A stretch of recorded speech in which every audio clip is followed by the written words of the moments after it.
Sir news கேள்விப்பட்டீங்களா sir? Sengottai ஏடிஎம்கேலேருந்து விலகி டிவிகேல ஜாயின் பண்ணிட்டாராம். சரி, செங்கோட்டையன் விலகி போனார்னு ஏன் இவ்வளோ பதட்டப்படுறீங்க? அவர் விலகி போனதுனால ஏடிஎம் கட்சிக்கு என்ன பாதிப்பு? சும்மா ஒரு நிமிஷம் யோசிச்சு பாருங்க.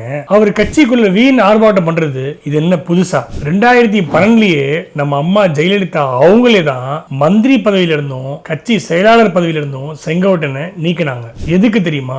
ஒழுங்கு நடவடிக்கை. அப்பவே அவர் கட்சியில தேவையில்லாத சலசலப்பை உருவாக்குனதுனாலதான். ஆனா அதே செங்கோட்டையனுக்கு அம்மாவோட மறைவுக்கு பின்னால யாரு வாய்ப்பு கொடுத்தா? நம்ம எடப்பாடி பழனிசாமி ஐயா கிட்ட தான் வாய்ப்பு கிடைச்சது. அவரே நல்ல மனசை வச்சு அவருக்கு பள்ளி கல்வித்துறை அமைச்சர் பதவியும் கொடுத்தாரு. இப்போ அவர் மறுபடியும் விலகி போனது அவரோட சொந்த இஷ்டம். நல்லா தெரிஞ்சுக்கோங்க, இதனால அஇஅதிமுகவுக்கு ஒரு கவலையும் இல்லை. ஏன்னா இந்த இயக்கத்தோட பேக் போன், முதுகெலும்பு எல்லாமே ஒரே ஆளு தான். அது நம்ம எடப்பாடி பழனிசாமி ஐயா.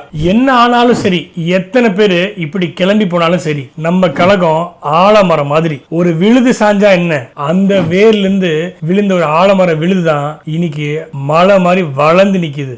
நம்ம கழகம் எடப்பாடி ஐயா கிட்ட ரொம்ப பாதுகாப்பாவே இருக்கு. சரி, செங்கோட்டையன் இருக்காரு, இவர் கொஞ்ச நாளைக்கு முன்னாடி அம்மா படம் இல்ல, எம்ஜிஆர் படம் இல்ல அப்படின்னு சொல்லிட்டு நம்ம ஐயா கிட்ட கோச்சுக்கிட்டாரு. ஆனா இப்போ எந்த படமுமே இல்லாத ஒரு கட்சிக்கு போய் சேர்ந்திருக்காரு. இது உண்மையிலேயே அவர் கட்சி கொள்கைக்காக போனாரா, இல்ல பதவி ஆசைக்காக போனாரா, இல்ல பேரம் பேச போனாரா? பாக்குறவங்க எல்லாருக்கும் தெரியும் எதுக்காக அவர் போனார்னு. இதை பார்த்து அதிமுக நடுங்கவே நடுங்காது. ஏன்னா அதிமுகங்கிறது ஒரு மாபெரும் இயக்கம். அம்மா என்னைக்குமே சொல்லிருக்காங்க, எனக்கு பின்னாலும் இன்னும் எத்தனை நூற்றாண்டுகள் வந்தாலும் அனைத்து இந்திய அண்ணா திராவிட முன்னேற்ற கழகம் மக்களுக்காகவே இயங்கும்.